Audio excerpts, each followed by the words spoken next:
লক্ষ্মীপুরবাসী মুহাম্মদ রাসূলুল্লাহর উম্মত হওয়ার জন্য এখানে আল্লাহ দুইটা গুণ দিয়েছেন।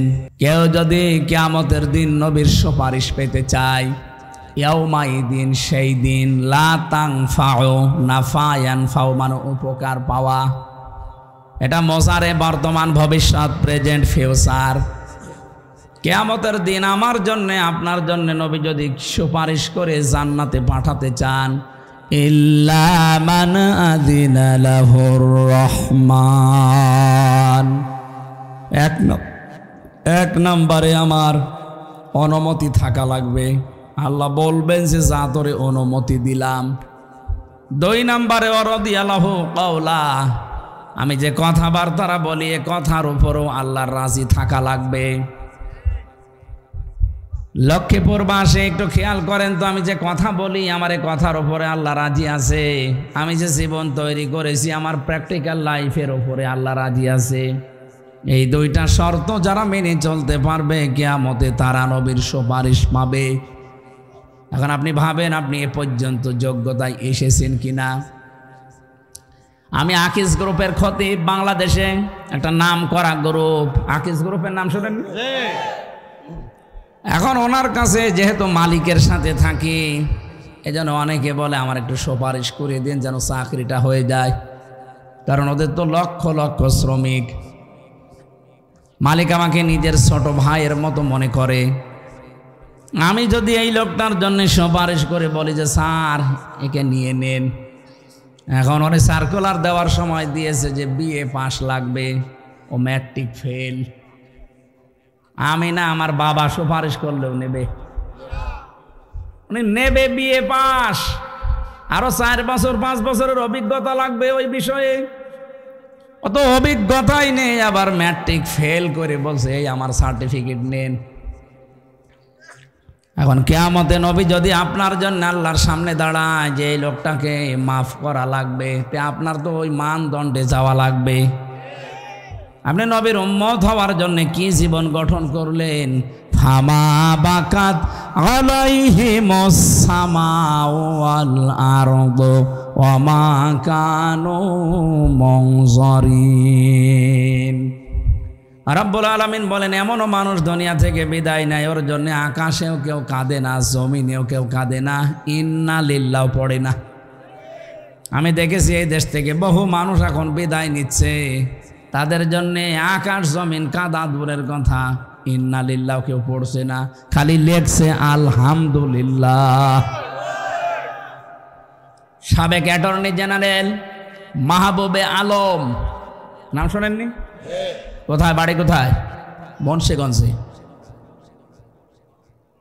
আমার এই রিমান্ডে 10 দিন এই লোকটা সম্পর্কে একই প্রশ্ন করেছিল আর অত্যাচার করেছিল। এর কারণে আমারে প্রতিদিন ওই মাটির নিচে নিয়েছে, বলতো আপনি কেন এই মাহবুবে আলম অ্যাটর্নি জেনারেল, এই লোকটা একটা ভালো মানুষ, তার নামে আপনি স্ট্যাটাস লিখেছিলেন যে ফেসবুকে আলহামদুলিল্লাহ।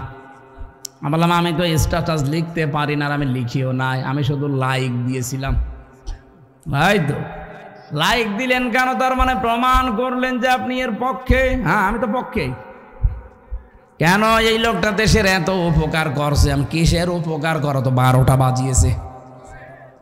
হাজারো আলেমদের নামে মিথ্যা তহমত দিয়ে সাক্ষী দেওয়া লাগে, দেখে দেখে আরো সাক্ষী দিয়েছে শুনি শুনি। জন্ম 75 সালে, সাক্ষী দিয়েছে 71 সালে।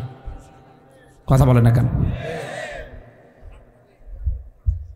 দেশকে ইসলাম শূন্য করার জন্যে, ইসলামপন্থী মানুষদেরকে বিদায় করার জন্য যতগুলো ষড়যন্ত্র হয়েছিল তার ভেতরে অপরাধ ট্রাইব্যুনাল একটা, এটা একটা বানানো। এই জন্যে সালাউদ্দিন কাদের চৌধুরী ফাঁসির মঞ্চে দাঁড়িয়েও বলেছিল এই ট্রাইব্যুনালটা যেন নষ্ট করবা না। উনি মনে হয় বলেছিল এই কথা যে আমি দেখতে পাচ্ছি এই ট্রাইব্যুনালে হাসিনার বিচার হবে, তাই হচ্ছে। খাপের খাপ মমতাজের বাপ, মিলে গেছে একেবারে। এখন পৃথিবীর একটা ইতিহাস হয়ে থাকবে গণহত্যার দায়ে যদি এই মহিলাকে ফাঁসি দেওয়া যায়, কারণ আজ পর্যন্ত বাংলাদেশে কোনো মহিলার ফাঁসি হয়নি। এটা দিয়ে যদি আরম্ভ হয় তাহলে আমি রোজা রাখবো। কি একটা দুইটা মানুষ না, 2732 জন মানুষ হত্যার সাথে জড়িত শুধু 24-এ। 13 সালের দিকে তাকান, 6 সালের দিকে তাকান, আমার মনে হয় সারাটা জীবনে শুধু মানুষ হত্যার সাথে মেতেছিল। আমার ফাঁসি চাই বীর মুক্তিযোদ্ধা মতিয়ার রহমান রিন্টু, এই লোকটার লেখা পড়লাম পুরাটা। উনি যা লিখেছে, আপনি যদি এখন পুরাটা বই পড়েন এখনই গালি দেওয়া আরম্ভ করবেন, সে বাংলায় গালি দেবেন। নিষিদ্ধ ছিল তো বইটা এতদিন, এখন খুলে দিয়েছে, প্রায় লোকই দেখছি কেনছে আর পড়ছে, ওদের মনোভাব পুরা পাল্টিয়ে যাচ্ছে। আজকেও সকালবেলা এই বইটা শুধু পড়ে একজন মজিব কোর্টে আগুন লাগিয়ে দিয়েছে। কি ভাই এটা করছেন? হ্যাঁ, আমি এতদিন জানতাম না যে এত মানুষ হত্যা করলে নাকি ওই দিন একটু আনন্দ পেত বেশি। উনি একটা মানুষ, একটা জীবন তৈরি করতে পারেন না, আর হত্যা করে আপনি উল্লাস করেন।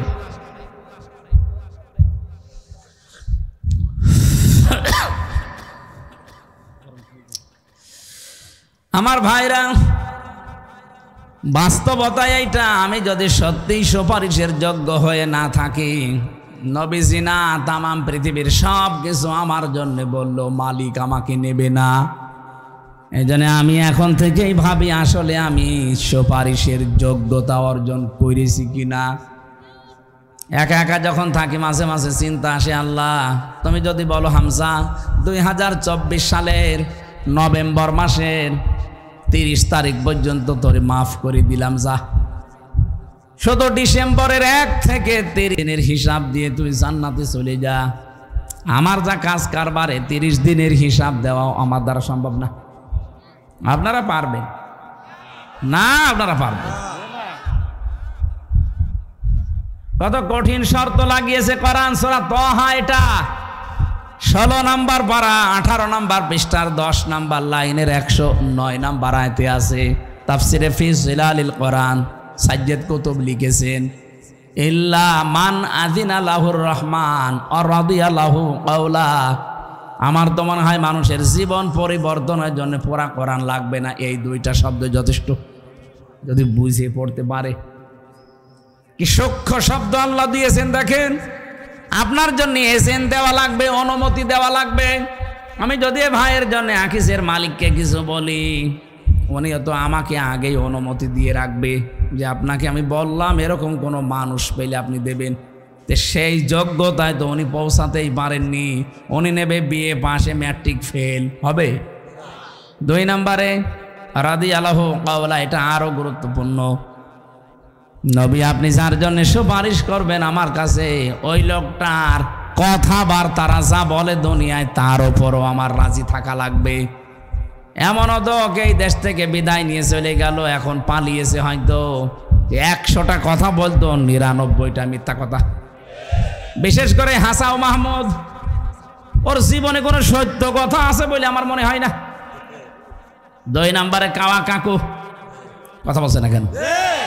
ও কাওয়া জীবনে একেবারে মরণের ঘর থেকে ঘুরে আসলো, মনে হল্লাম যে যাই হোক একটু বেশি গেছে, যখন আল্লাহ বিল্লাহ করবে ওরে বাবা শয়তানি আরো বেড়ে গেছে।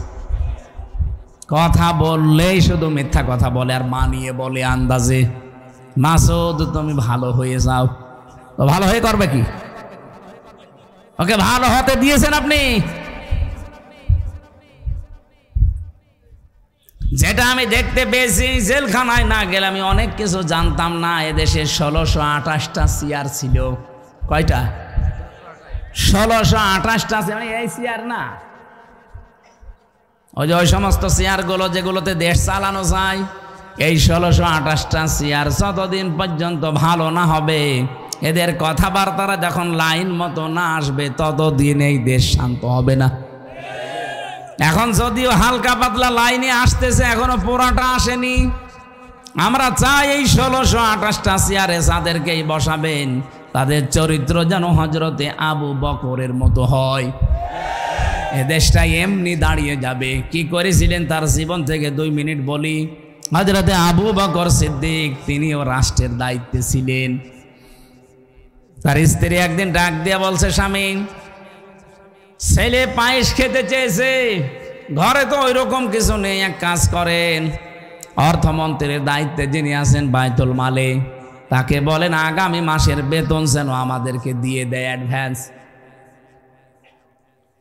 তিনি বললেন ঠিক আছে। অর্থমন্ত্রীকে বলেন দেখো আগামী মাসের বেতন আমার লাগবে, অ্যাডভান্স দিয়ে দাও, সামনে মাসে আমার দেওয়া লাগবে না।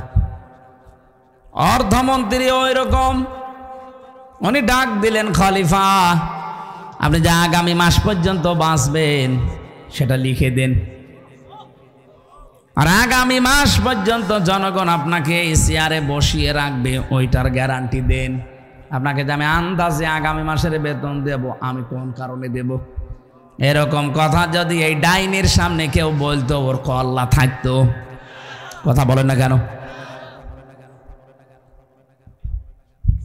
বাড়িতে চলে গেলেন, স্ত্রীকে বলে না, যে উদ্দেশ্যে গিয়েছিলাম পাইনি, যেভাবে আছে এভাবে চলো, পায়েস খাওয়া লাগবে না। কি মনে করেন আপনি এটা প্রেসিডেন্টের ছেলে পায়েস খাবে, টাকা নেই? আর আমাদের প্রেসিডেন্টের ছেলের এক এক মাসে নাকি কয়েক কোটি টাকা শুধু ফুর্তি করিয়ে উড়িয়ে বেড়ায়। এ পৃথিবীর একমাত্র বিজ্ঞানী যার কোনো আবিষ্কার নেই। হ্যাঁ, পৃথিবীর একটাই মাত্র বিজ্ঞানী আছে যার কোনো আবিষ্কার নেই। বিজ্ঞানী হতে হলে তা আবিষ্কার করে বিজ্ঞানী হওয়া লাগে। আর এমন এক বিজ্ঞানী আমরা পেয়েছি জীবনে কোনো আবিষ্কার করেনি, নামে বিজ্ঞানী।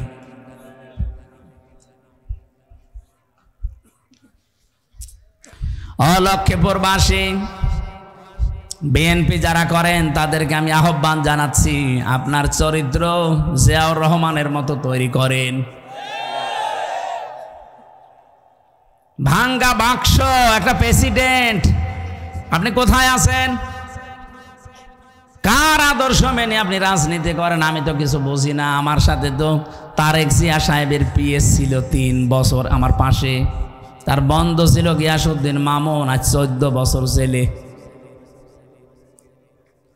বাতিলের রসানলে পড়ে এই মানুষগুলো, যুবক মানুষ কতদিন পর্যন্ত পড়ে আছে জেলখানায়।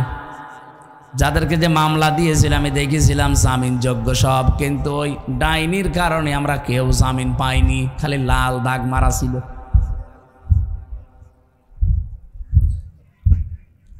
যারা আজ নাম ভাঙিয়ে চলতে চাচ্ছেন, না আপনি কিন্তু মুনাফিকি করছেন আপনার নিজের সাথে।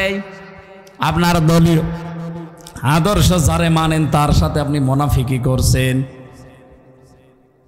জিয়াউর রহমানের জীবনী আমি পুরাটা পড়েছি, ওই তার সাথে তো আপনার মিল পাই না। তার নিজের জামা ছোট হয়ে গেলে ছিঁড়ে কেটে তারেক রহমানের আর আরাফাতের জামা বানিয়ে দিত। আর আপনি কি দল করেন যে আপনার জামার অভাব হয় না? মানতে হলে যে লোকটা করেছে তার মতো করেন, আপনি দাম পাবেন। আজ পর্যন্ত বঙ্গবন্ধুকেও হত্যা করা হয়েছে, জিয়াউর রহমানকেও হত্যা করা হয়েছে, কিন্তু বঙ্গবন্ধুর নামে কেউ শহীদ বলে ডাকে না, অথচ জিয়ার নাম শুনলেই মানুষ বলে শহীদ জিয়া। এমনি বলে। আরাফাতের ময়দানে যান, লক্ষ লক্ষ হাজী সাহেবেরা তার জন্য অন্তত একবার হলেও দোয়া করে, কারণ মাথার উপরে যে ছায়াটা পায় ওই ছায়ার আবিষ্কারক জিয়াউর রহমান। নিম গাছ লাগিয়েছিল, লক্ষ লক্ষ নিম গাছ লাগিয়ে দিয়েছে। আমিও তো কয়বার গেলাম, সেখানে যাবার পরেই এমনি অটোমেটিক আমার মুখ দিয়ে দোয়া চলে আসে, আল্লাহ তুমি যাই করো শহীদ জিয়াকে মাফ করে দিও, কারণ তার কারণে আজকে আমরা একটু ছায়া পাচ্ছি। কত লক্ষ হাজিরা যায় সেখানে, সবাই কিন্তু এই দোয়াটা করে। আর আরাফাতের ময়দানের দোয়া 100 ভাগ কবুল হয়। সুবহানাল্লাহ বলতে পারেন না? আপনি এরকম কিছু কাজ করে তো দেখাবেন মানবতার জন্যে। আপনি যদি এখন উল্টা পাল্টা আরম্ভ করেন, আরে ভাই কত গোয়েন্দা লেগে আছে আপনি জানেন দেশে বিদেশের, আপনি কিছুই টের পাচ্ছেন না বাস্তবতা। আমিও টের পেতাম না, কিন্তু এখন টের পাচ্ছি। বিশেষ করে 3টা বছর আমি এই কঠিন অবস্থায় না থাকলে আমি অনেক কিছু জানতাম না। দুনিয়ায় গা ভাসিয়ে চলতাম, এখন দেখছি না এই কুষ্টিয়া থেকে এ পর্যন্ত এসেছি, এটা আমার কপাল। আবার বাড়িতে ফিরে যাব, যদি সহিশুদ্ধভাবে ফিরে যেতে পারি এইটাও আমার কপাল। কত কিছু লাগানো আছে আমাদের পেছনে, প্রতিটি মানুষের পেছনে এটা লাগানো আছে। আমি ধরা পড়ার পরের দিন মাওলানা আমিরুল ইসলাম বেলালি সাতক্ষীরায় বাড়ি, আলেমদের সভাপতি ছিল ওই সময় মুফাসসির পরিষদের। উনি আমার বাড়িতে কল দিয়েছে, জিজ্ঞাসা করছে হামজাকে যদি খবর পাও তো বলবা এই কথাগুলো। ও শয়তানরা দেখছি সকালবেলা আমার এই রিমান্ডে এইগুলো দেখাচ্ছে। আশ্চর্য তো, কোথায় কে কোন নাম্বারে কল দিয়েছে সেটা পর্যন্ত সব রেকর্ড করা সারা। আমি যদি একটু উল্টাপাল্টা মিথ্যা বলবো না, ওইগুলো আমারে দেখি আগে। ওই সময় বলেছি, বসে বুঝেছিলাম যে কি অবস্থায় আছে আমরা। বিশেষ করে বাটন মোবাইলে যারা কথা বলে, এ বাটন মোবাইলে কথা বলা আর থানায় বসে বসে কথা বলা একই। বলে হোয়াটসঅ্যাপ রেকর্ড হয় না, কে বলেছে রেকর্ড হয় না? সবগুলো রেকর্ড হয়। এই জন্য গোয়েন্দা নজরদারিতে লেখে দেশের 18 কোটি মানুষে আছি, দেশি এবং বিদেশি। তামাম দুনিয়ায় যে ভয়েস অফ আমেরিকা, মাইক্রোসফট, এগুলো সব খ্রিস্টানরা আর ইহুদিরা চালায়। আপনি দেখেছেন কি কি রিপোর্ট এখন বের করছে। ভারত এতদিন আমাদের পেছনে মিথ্যা তথ্য ছড়িয়েছে, প্রোপাগান্ডা চালিয়েছে যে বাংলাদেশের সংখ্যালঘু নির্যাতন হয়, এটা দাহা মিথ্যা কথা। পৃথিবীতে এখন 257টা দেশ আছে, সবচাইতে বেশি সংখ্যালঘু নির্যাতনের তালিকায় আছে ভারত। আর যত মিথ্যা তথ্য ছড়ানো 1 নাম্বারের তালিকায় ভয়েস অফ আমেরিকা দিয়েছে, এটাও ভারত। দেখেননি মলম সাংবাদিক এই হকার এরকম মিথ্যা কথা বলে। 3 দিন আগে পঞ্চগড় এবং মাগুরা থেকে 2 জন মহিলা গেছে তাদের হাতের চিকিৎসা করাবে। ওই মলমের ভাইরা ভাই আছে আর একজন বলছে, আপনি বলেন যে বাংলাদেশে আপনার মেয়েকে রেপ করা হয়েছে, ওই দেশে পূজা পার্বণ করা যাচ্ছে না, আমরা পালিয়ে চলে এসেছি, আপনি এটা বলেন, আমরা বিশ্ব মিডিয়ায় ছড়িয়ে দেই। মেয়েটা ওই রকম ডাক দিয়ে বলছে, কি বলেন আপনি? আগস্টের 5 তারিখের পর থেকে আজকের এই দিন পর্যন্ত সব চাইতে বড় নিরাপদে আছি আমরা হিন্দুরা। আর আমার মেয়েকে রেপ করা হয়েছে মানে মেয়েকে আমি নিয়ে এসেছি হাতের চিকিৎসা করার জন্য। কি মিথ্যা তথ্য ছড়ান আপনারা! আপনাদের কারণে তো আমাদের হিন্দুদের বদনাম হয়ে যাচ্ছে। তামাম দুনিয়া এখন কিন্তু সব বুঝে ফেলেছে, এজন্য সাবধান হবেন। ডোনাল্ড ট্রাম্প এটা মাত্র 7 দিন আগে একটা হুমকি অলরেডি দিয়ে দিয়েছে। কি কথা কিছু বোঝেন? কারণ 2 জন খ্রিস্টান যুবতী মেয়েকে ভারতের মাটিতে উলঙ্গ করে হাঁটিয়েছেন এই উগ্রপন্থী হিন্দুরা। ডোনাল্ড ট্রাম্প একজন খ্রিস্টান, সে সাথে মাতাল হলো তাহলে ঠিক আছে, তার কিন্তু ইগোতে লেগেছে। সে অলরেডি ঘোষণা দিয়েছে জানুয়ারির 20 তারিখে আমার শপথ।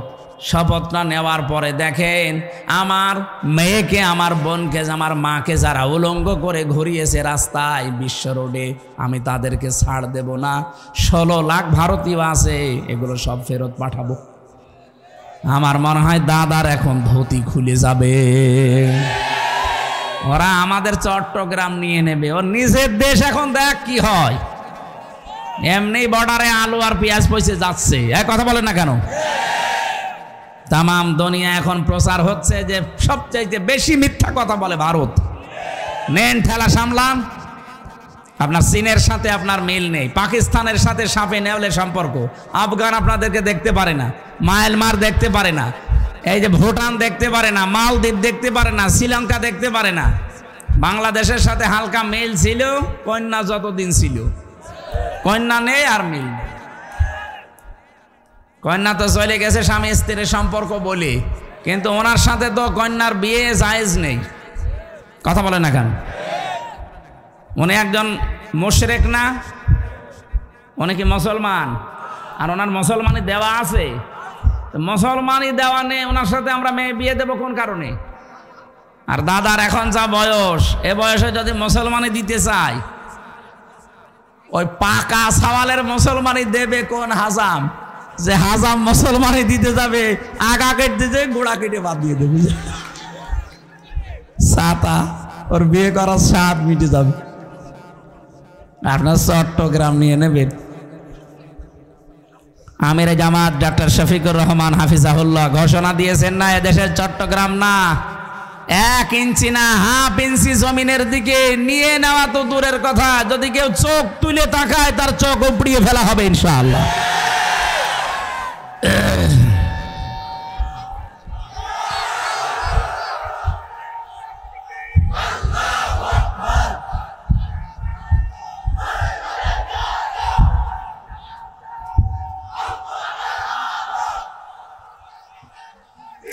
আলহামদুলিল্লাহ ভাই,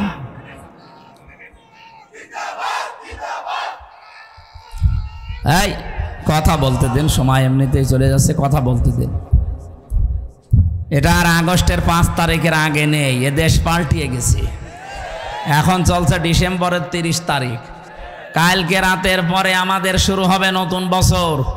কিন্তু আমরা একটা সাবধান বাণী উচ্চারণ করছি। কুষ্টিয়াতে আজকে মাইকিং হয়েছে যে খ্রিস্টানদের দেওয়া, হিন্দুদের দেওয়া এই 31st নাইট উদযাপন করা মুসলমানের দেশে চলবে না। কুষ্টিয়াতে এমনি একটা সাংস্কৃতিক রাজধানী, সেখানে যদি ঘোষণা আসতে পারে এই নোয়াখালী, কুমিল্লা, ফেনী, চাঁদপুর, লক্ষ্মীপুর, এটা তো মুসলমানের আঁকড়া, আলেমদের জেলা এগুলো। আমরা সারা দেশে তাই জানি যে এটা আলেমদের শহর। এই কথা বলেন না কেন? আপনারাও নিষিদ্ধ করে দেবেন এই জেলায় যেন এই খ্রিস্টানদের কালচার পালন না হয়। অনেক যুবক কিন্তু এটা পালন করার জন্য টাকা পয়সা অনেকে গুছিয়েছে, ফুল দেবে প্রেমিকাকে। কিসের প্রেমিকা?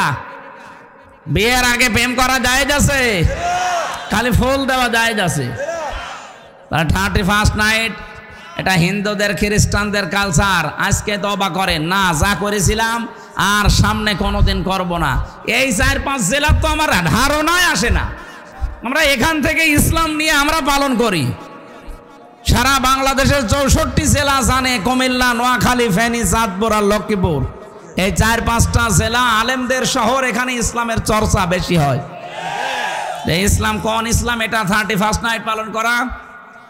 ওদিন যদি পালন করতেই হয় রাত 12টার পরে তাহাজ্জুদে দাঁড়াবেন, অন্তত 4 রাকাত, 8 রাকাত, 12 রাকাত তাহাজ্জুদ পড়ে কঠিন একটা সেজদায় পড়ে থাকবেন আধা ঘন্টা 1 ঘন্টা। বলবেন, আল্লাহ বিগত জীবনে যাই করেছি অন্তত সামনের বছরটা আমি তোমার পথে চলতে চাই। এইটা 31st নাইট এইভাবে পালন করা যাবে না। ঠিক আছে, আলহামদুলিল্লাহ। আমি নবীর উম্মত হওয়ার জন্য আমি সহ যারা আসলাম, আমাদের যোগ্যতা যেন ওই পর্যায়ে যায়, নবী যেন আমাদের দিকে দেখেই বুঝতে পারে না এটা আমার উম্মত ছিল। আল্লাহ আমাদেরকে কবুল করুন, আমিন। আমরা আজকে তেলাওয়াতকৃত আয়াত সূরা মায়েদার 8 এবং 9, এই 2টা আয়াতের সাবজেক্ট হচ্ছে ন্যায় বিচার। কি বিচার? আমরা কোরআনে কারিম থেকে তাফসীর আকারে কথা শুনতে চাচ্ছি।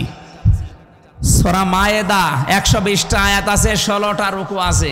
আমরা পড়েছি মাত্র 2টা আয়াত, 1 আয়াতের তাফসীর করব, 8 নম্বর আয়াতের। আমার বিষয় কি বললাম? বলেন। কিয়ামতের ওই কঠিন ময়দানে কোন নামাজিকে, কোন রোজাদারকে, কোন দানশীলকে, কোন পর্দাওয়ালা মহিলাকে আল্লাহ আরশের ছায়ায় স্থান দেবে, বলেন না? বলেছে ওই মানুষকে আমি স্থান দেব যে দুনিয়ায় ন্যায় বিচার কায়েম করতে পারে।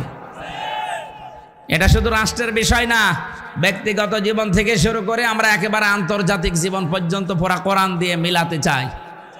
এই চলে যাচ্ছেন মানে? আমার এখানে বসিয়ে রেখে চলে যাচ্ছেন কেন? প্রসাব, পায়খানা আর বিড়ি খাওয়ার নেশা লাগলে যাবেন না, অনেকে আবার নেশা আছে। আপনাদের চট্টগ্রাম বিভাগ না এটা? এই বিভাগের জন্য তো আবার বিড়ির মাসলা আলাদা। এই এলাকার ইমামও বিড়ি খায়, যদিও এখানকার নাই, চট্টগ্রামে আমি পেয়েছি। হ্যাঁ, হালি শহরে আমি নিজে দেখেছি ইমাম সাহেব বিড়ি খাচ্ছি। কে ভাই বসো, অসুবিধা নেই, মা করুন। সিলেটে আরো বেশি খায়, কিন্তু আমাদের খুলনা বিভাগে বাড়ি, আমার খুলনা, বরিশাল, এই 2 বিভাগের মানুষ বিড়ি না। ইমাম সাহেব, মুয়াজ্জিন সাহেব, খাদেম, রাস্তা মসজিদ ঝাড়ু দেয়, সেও যদি বিড়িখোর হয় তারও রাখবে না। আপনাদের যেহেতু এলাকায় এগুলো নেশা আছে, এই এলাকায় বিড়ি তো তৈরি হয় না, এগুলো হয় সব কুষ্টিয়ায়।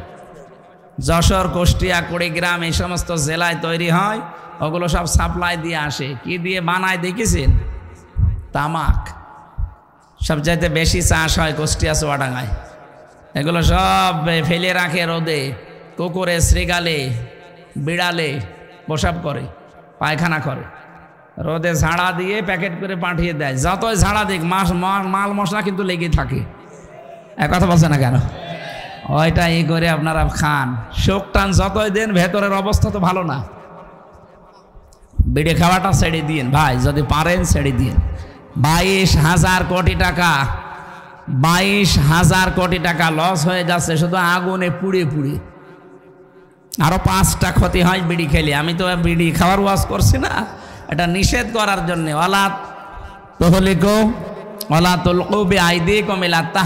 নিজেদেরকে নিজেরা ধ্বংস করে দিও না, এটা আত্মহত্যার শামিল। মানুষ মনে করে বিড়ি খেলে আর কি কয়েকটা জিনিস নষ্ট হয়ে যায় ভেতরে। আর আপনাকে আল্লাহ যা দিয়েছেন এগুলো সব আল্লাহর পক্ষ থেকে আমানত। একটা জিনিস আপনি নষ্ট করতে পারবেন না ইচ্ছা করে। কথা বলেন না কেন? সুতরাং এটা যারা খাচ্ছেন ছেড়ে দেবেন। আর যদি খুব বেশি নেশা লাগে, আজকের মতো খান,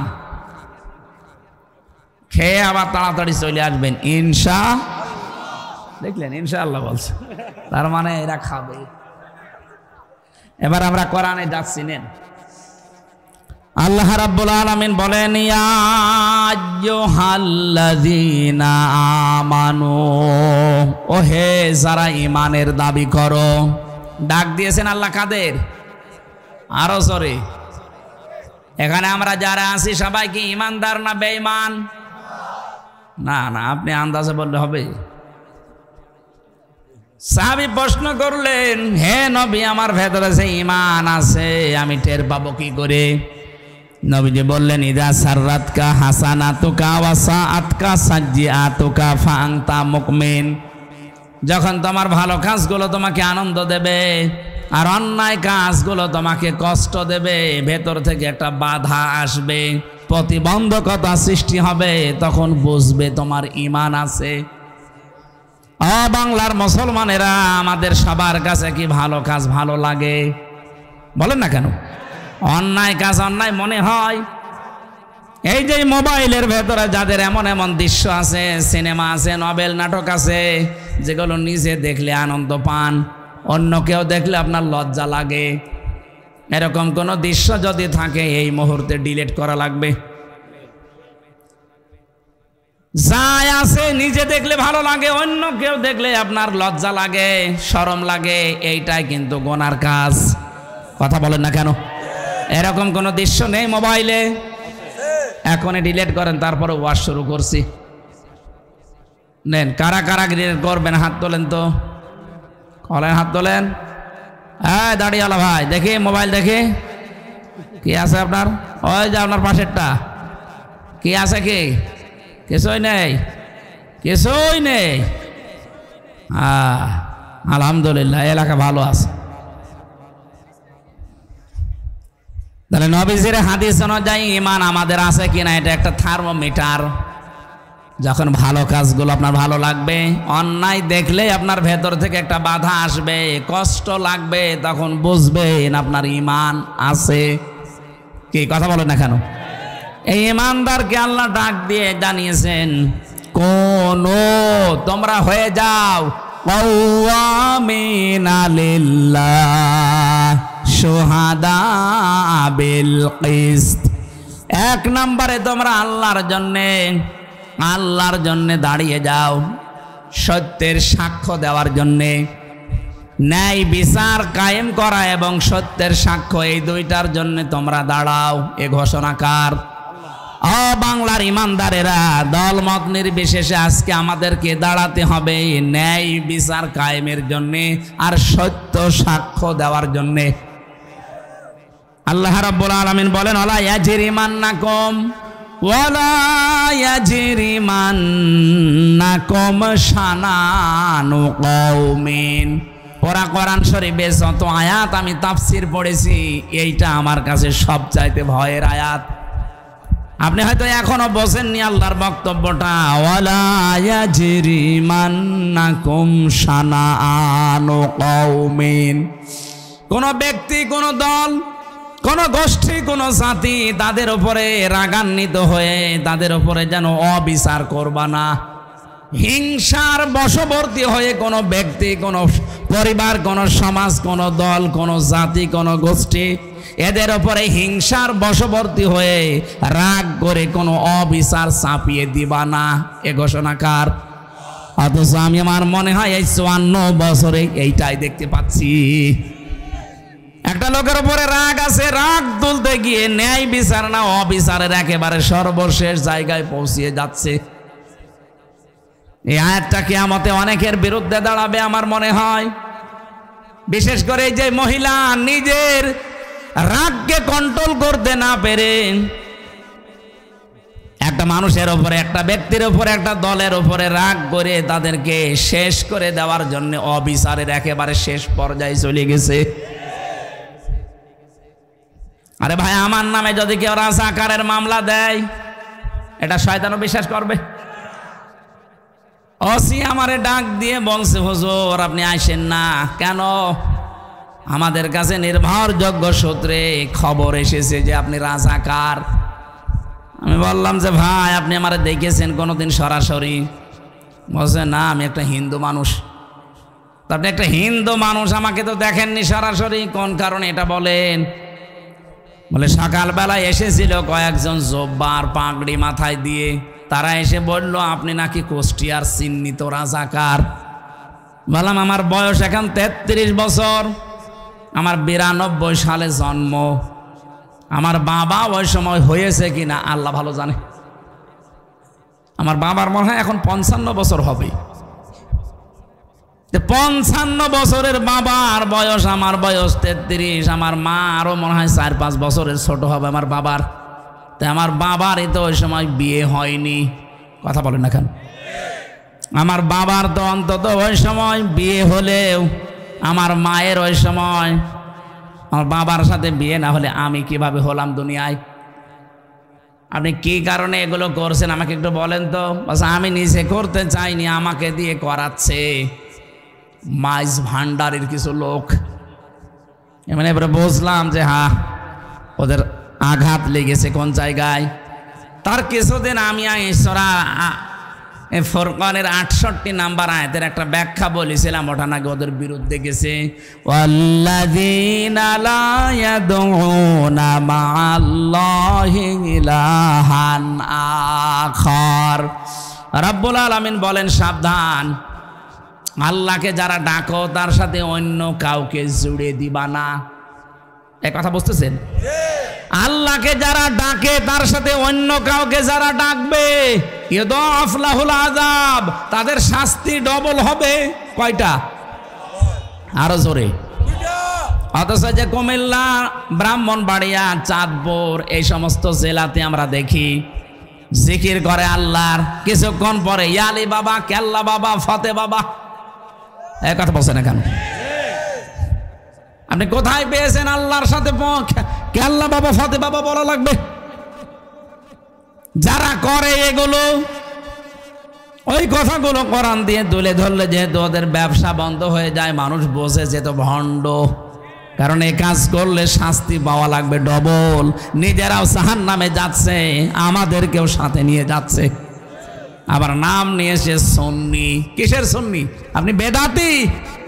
কারণ ইসলামের ভেতরে নতুন একটা জিনিস আবিষ্কার করেছেন, কেল্লা বাবা, ফতে বাবা, শালি বাবা, দয়াল বাবা। এক কথা বলছেন না কেন? ওরা যদি জাহান্নামে যেতে চায় যাক, অন্তত আমরা যারা সচেতন কোনদিন আর এরকম উল্টা পাল্টা জিকির, আরো জোরে বলেন। ওরা এই কারণে ওসির কাছে নালিশ দিয়েছিল যে উনি পীর মাশায়েখ মানে না। কিসের পীর মানি না?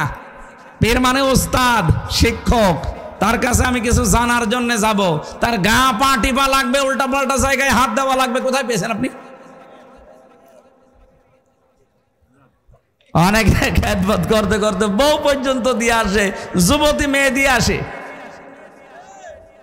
আরে ভাই, আপনার বউ দিয়ে আপনি পীরের গা টিপান? আল্লাহর ওলি মনে করি। তোরা শরীরের ভেতরে এমন জায়গা আছে যেখানে হাত লাগলে মরা মানুষ জিন্দা হয়ে যায়। ও যদি এখন জিন্দা হয়ে পড়ে, বাংলাদেশে 48,000-এর উপরে দরবার, অধিকাংশ দরবারে ইসলাম নেই, সবগুলো বানানো ইসলাম চলছে। আর আমার কুষ্টিয়াতে তো একটা আছে আল্লাহর ওলি লালন শাহ, বিভিন্ন মানুষ এই সমস্ত এলাকা থেকে বাস ট্রাক ভরে ভরে যাচ্ছে। সারা দেশ মিলিয়ে আপনি যেই কয় মন গাঁজা না পাবেন, তার চাইতে বেশি গাঁজা পাওয়া যায় লালনের মাজারে। কারণ বাংলাদেশের ভেতরে একটাই নিরাপদ জায়গা যেখানে পুলিশ পাহারা দিয়ে গাঁজা খাওয়ায়। আর আপনারা আন্দাজে ওখানে যান, তওবা করবেন। আওয়াজ যারা শুনতে পাচ্ছেন যে জীবনেও অন্তত ওখানে যাব না। প্রকাশ্য জেনা, ব্যভিচার আর এই গাঁজা খাওয়া প্রকাশ্য, কিচ্ছু বলে না, লাইসেন্স করা আছে। আমার ভাইরা, এই মিথ্যা মিথ্যা মিথ্যা মামলা দিয়ে, মিথ্যা সাক্ষী দিয়ে মানুষের জীবন যারা নষ্ট করে দিয়েছেন, আল্লাহ পাক তাদেরকে আজ নির্দেশ দিচ্ছে, ঈমানের দাবি করো, ভালো করে শোনো। দাঁড়িয়ে যাবে না এই বিচার কায়েমের জন্যে। ওই লোকটা যদি নিজের নিকট আত্মীয় হয়, তারপরও তার ছাড় দেওয়া যাবে না। কারণ অধিকাংশ আগের উম্মত যারা, ওই মানুষগুলো গরিব মানুষরা যদি অন্যায় করতো, একেবারে 100 বিচার করতো। আর ধনী মানুষেরা, পাওয়ারফুল মানুষের, টাকা পয়সাওয়ালা মানুষের ছেলেরা মেয়েরা, তারা নিজেরা অন্যায় করলে তখন আর কিছু বলতো না। এটা ঠিক 2008 থেকে 24 পর্যন্ত এইরকমই চলেছে। যদি বিরোধী দলের কেউ কিছু করে, 5 থেকে জুন খসে 14টা মামলা হয়ে যায় তার নামে। আর নিজের দলের লোক যদি আকাশও খেয়ে ফেলে, কোনো অসুবিধা নেই। এ পাশের জেলা চাঁদপুর, এখানে সেলিম নামে এক বালু খেকেও ছিল না, চাঁদপুরে না, আমার সাথে ছেলে ছিল। আমি দেখেছি লোকটার আচরণ কি। ওখানে যে মানুষগুলো কয়েদি আছে তাদেরকে পর্যন্ত পিটাতে যেত। কোথায় আছে এখন জানি না, মনে হয় বের হয়েছে, মরে গেছে। ও, গণপিটুনিতে মরেছে, আলহামদুলিল্লাহ। আচরণ খুব খারাপ, ভেতরে থাকতে জ্বালিয়েছে। আওয়ামী লীগ করতে মনে হয় না, শয়তানের ভেতরে যেও শয়তানি করিস। হ্যাঁ, আল্লাহর ওলির লোক হবে। আমার ভাইরা, আমার আয়াতের মূল কথায় যাচ্ছে, আমরা আজকে থেকে যে যা করুক, আমরা দাঁড়িয়ে যাব সত্য প্রতিষ্ঠা করার জন্যে। আরে পৃথিবীতে সব চাইতে বড় সত্য হচ্ছে আমার আল্লাহর কোরআন। এটা প্রতিষ্ঠার জন্য আপনাকে দাঁড়াতে হবে। কেউ না থাক, আমি একাই দাঁড়িয়ে যাব। এটা কার জন্য দাঁড়াবো? আল্লাহ বলেছেন লিল্লাহি, আমি আল্লাহর জন্য দাঁড়াবি। আপনি তাকান তো নবীজির জীবনের দিকে, তামাম দুনিয়া একদিকে আর বিশ্ব নবী একা একদিকে। কি কেউ গাছ পূজা, কেউ মাছ পূজা, কেউ আগুন পূজা, কেউ দুর্গা পূজা, কেউ দরগা পূজা নিয়ে ব্যস্ত ছিল। আর নবীজি পুরা একা দাঁড়িয়ে বলেছেন লা ইলাহা ইল্লাল্লাহ, আমি কাউকে মানি না, যিনি সত্য ইলাহ আমি তাকে মানি। কারণ আমি দাঁড়িয়েছি কোন কওয়ামিনা লিল্লাহ, আমি আল্লাহর জন্য দাঁড়িয়েছি। বাংলার মুসলমানেরা এই আয়াত আমি 100% বিশ্বাস করি। 100% আমি বিশ্বাস করে যতদিন আমি মেনে নিয়েছি, আমি দেখেছি আল্লাহ আমাকে সাহায্য করেছে। সেই 13 সালে একবার, 11 সালে একবার আমাকে গ্রেফতার করেছিল এই আয়াতটার কারণে। কোরআনে কারিমের আয়াত ব্যাখ্যা করছিলাম ওই সময়, ইয়া আইয়ুহার রাসূল বাল্লিগ মা উনজিলা ইলাইকা মির রাব্বিক, হে রাসূল আপনাকে আমি যা নাজিল করেছি ওটা মানুষের কাছে প্রচার করেন। আমি তো আল্লাহর আয়াতের উপরে 100% বিশ্বাস করে শুরু করেছিলাম, কিন্তু ওই সময় একেবারে ভরা যৌবন ওদের। আমার নামে মামলা দিল পুলিশের কাছে যে উনি শিবির করে, শিবিরের রক কেটে বেড়ায় ক্যাডার। এটা যে একটা ডাহা মিথ্যা কথা, আমার জীবন দিয়ে আমি প্রমাণিত। রক কাটা কারে বলে জীবনে কোনোদিন দেখি নাই, নামও শুনি নাই। অথচ ইসলামপন্থী এই মানুষগুলোর ওপরে একটা মিথ্যা তহমত দিয়ে বাংলার মানুষ থেকে এতদিন আড়াল করে রেখেছিল জালেমরা। এখন অনেকে আবার জালেমদের পক্ষ নিয়ে কথা বলছেন। এই বাংলাদেশে যদি সিগারেট বিহীন কোনো ছেলে থাকে, সেটা শিবিরের ছেলে। আমি গ্যারান্টি দিচ্ছি, আপনি বলেন এরা টেন্ডার বাজি করে না, চাঁদা বাজি করে না, সিগারেট খায় না, ডাল খায় না। বিশ্ববিদ্যালয়ে তা আমিও পড়েছি। এই মানুষগুলো সকালে উঠে দেখতাম কোরআন পড়ছে, লালন শাহ হলে আমি ছিলাম। আর অন্য দলের ছেলেদেরকে দেখেছি সকালে উঠে কলি করছে লাল পানি দিয়ে। লাল পানি বোঝেন? আমার এই চোখ দিয়ে দেখেছি মাস্টার্সে ক্লাস নিচ্ছে, মাস্টার্সে ক্লাস নিচ্ছে। এই কে কমনে তাকান আপনি? আমি ইশারা দিচ্ছি না, বললাম লাগবে না।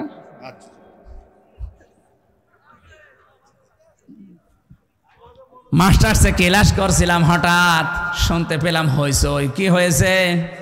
পরে শুনলাম যে এক শিক্ষককে জুতা দিয়ে পিটিয়েছে মাস্টার্সের এক ছেলে।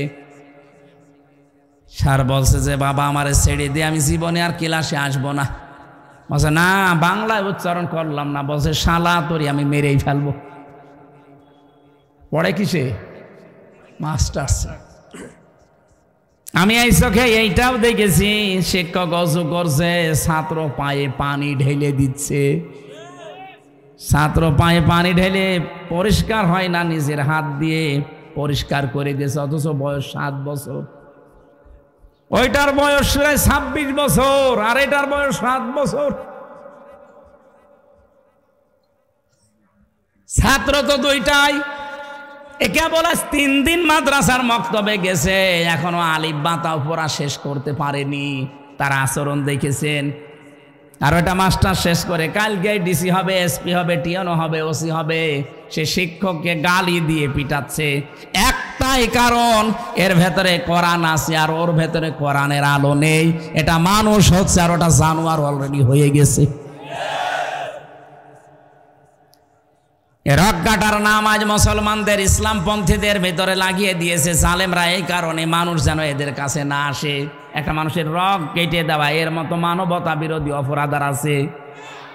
এর ভেতরে আমার ভিডিও আছে। আজকে আসার সময়ও দেখছিলাম। 5 আগস্টের এই দিনে একটা ছেলে হেঁটে যাচ্ছে আর একজন তরবারি নিয়ে এক কোপে তার হাতের ওপরে। দেখেন নিয়ে ভিডিওটা? আপনি বলেন তো এটা মানুষ বলা যায়? জীবিত মানুষকে আপনি কোপ দিচ্ছেন।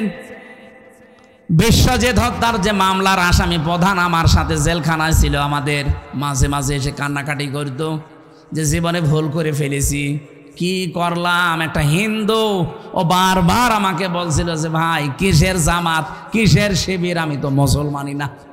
আপনার যদি বিশ্বাস না হয় আমার কাপড় খুলে দেখেন। তারপরও আমরা তাকে ছাড়ি নাই, কোপ দিয়ে শেষ করে দিয়েছি। অথচ আজ আমি কি করলাম? 30 বছর আমার জেল। কত? 30টা বছর আমার জেল খাটা লাগবে। আমার মা বাবা আমার আর খোঁজ নেয় না। আমার দলীয় লোকও কোনো পরিচয় আর নেই আমাদের সাথে। জেলখানায় একটা টাকাও কেউ পাঠায় না। মানবেতর জীবন যাপন এখন উল্টাপাল্টা করে চলা লাগে। কার ইশারায় কি করছেন আপনি? একবার 4 দেওয়ালের মাঝে যান, কোনো মহারথী আপনাকে বাঁচাবে না। এই জন্য নিজের চরকায় নিজে তেল দেন, নিজে ভালো হয়ে যান। উল্টা পাল্টা কাজ করে যদি সত্যিই ধরা পড়েন, মনে করছেন আমার অমুক বাবা আছে বাঁচাবে, কিসের বাবা? গোয়েন্দা রিপোর্ট কিন্তু খুব খারাপ আসতেছে সামনে। আমি আজকেও একেবারে সর্বোচ্চ পর্যায়ে একজনের সাথে কথা বলেছি। উনি বলছে আমরা খুব পর্যবেক্ষণে রেখেছি একেবারে সারা দেশটা, দেখতে চাচ্ছি কে কেমন কাজ করে। আপনারা যা করছেন সতর্ক করলাম, এরপরও যদি আপনি না থামেন আপনার অবস্থাও জালেমদের মতোই হবে।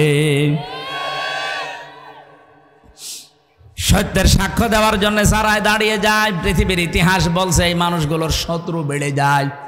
আরে ভাই, আমিও যদি কোরআনে কারিমের দাওয়াত ওই সেই 13 সাল থেকে 11 সাল থেকে শুরু করতাম, বাবা কাঁদো কাঁদো, আমিও কাঁদতাম, আপনারাও কাঁদতেন, কেঁদে কেটে শেষ হয়ে যেতাম না, কিছুই হতো না।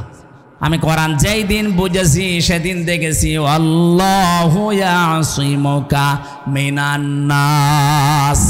হে নবী, যদি কোরআনে কারিম সঠিকভাবে প্রচার করেন, বিপদ আপদ যদি আসে আমি আল্লাহ আপনাকে বাঁচাবো।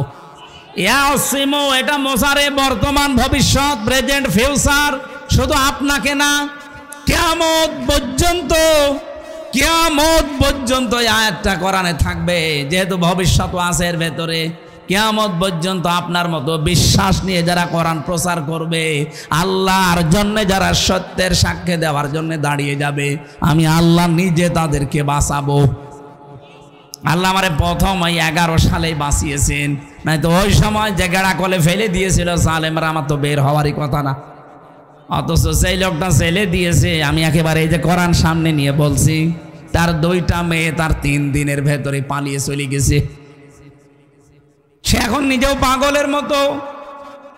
পরবর্তীতে বড় বাজারের ওই এলাকায় যেদিন গিয়েছিলাম জেল থেকে বের হয়ে, দেখি এসে বলছে যে হুজুর, এই যে সেই লোকটা যে আপনার নামে মিথ্যা মামলা দিয়ে এরকম সাজা লাগিয়েছিল, যেহেতু ক্ষমতায় আছে, দেখেন ওর অবস্থা, ওর 2টা মেয়ে পালিয়ে চলে গেছে, ওর আর মুখ নেই, ও এখন নিজেই পাগলের মতো, ওর বোর মাথাও খারাপ হয়ে গেছে ওই মেয়েদের শোকে। তাও 2টা মেয়ে চলে গেছে ভালো জায়গায় না, 2টাই গেছে নেশাখোরের সাথে। এই জন্যে বউটা পাগল, ও নিজেও এখন পাগল হয়ে দেখেন হাফ প্যান্ট পরে দাঁড়িয়ে আছে, খালি নাচে এইভাবে। বললাম এটা আমার জন্যে না, এটা কোরআনে কারিমে বাধা দেওয়ার ফল। আপনি আজকে দেখেছেন ভিডিওতে কোন দেশে যেন ফ্রান্সে না কোথায় কোরআনের কারিমের উপরে লাথি মারছে, কোরআনের পৃষ্ঠাগুলো ছিঁড়ে ছিঁড়ে পায়খানা সে হাতে মুছতেছে। এই জন্য আল্লাহ সরাসরি সামনাসামনি তারে ধরেছে, মুখটা করে দিয়েছে সাপের মতো, আর পা ফুলে সেরকম বালিশের মতো হয়েছে। দুনিয়াতে যারা সত্যের সাক্ষ্য দেওয়ার জন্য দাঁড়ায় তাদের বাঁচাবে কে? তাদের বিরুদ্ধে কেউ দাঁড়ালে তাদের ধ্বংস করবে কে? এখানে কোনো ব্যক্তি, কোনো গোষ্ঠী, কোনো দলের উপরে রাগ করতে গিয়ে আপনি যেন অবিচার করে না ফেলেন। এই জন্য তো বারবার আমরা সাবধান হচ্ছি, যে যতটুকু অপরাধ করেছে তার শাস্তি দেন, তার শাস্তি যেন অন্য কেউ না পায়। দিল ন্যায় বিচার কায়েম করো, হুয়া আকরাবুল তাকওয়া, এইটাই হচ্ছে দুনিয়ায় তাকওয়ার নিকটবর্তী জায়গা। আমরা মনে করি তাকওয়া মানে বিশাল জব্বা গায়ে দিয়ে, পাগড়ি মাথায় দিয়ে, হাতে তসবিহ নিয়ে শুধু সুবহানাল্লাহ পড়া। কে বলে তো আপনাকে? তাকওয়া শব্দের শাব্দিক অর্থ হচ্ছে আপনাকে ওই কাজের জ্ঞান এবং যোগ্যতা অর্জন করে সুচারুরূপে আঞ্জাম দেওয়া লাগবে। তাকওয়া কি বোঝা গেছে? তাকওয়ার ব্যাখ্যা প্রায় 19টা আছে। 1 নাম্বার ব্যাখ্যা আল্লাহর নিষিদ্ধ কাজগুলো ঘৃণা ভরে ছেড়ে দেওয়া।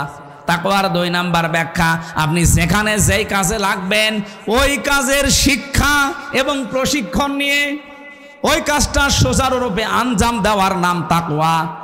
আমি খোলাখুলি বলছি, এই দেশে যারা ইসলাম কায়েম করতে চায় তারা কিন্তু এই তাকওয়া অর্জন করার জন্য 100 ভাগ কাজ করছে।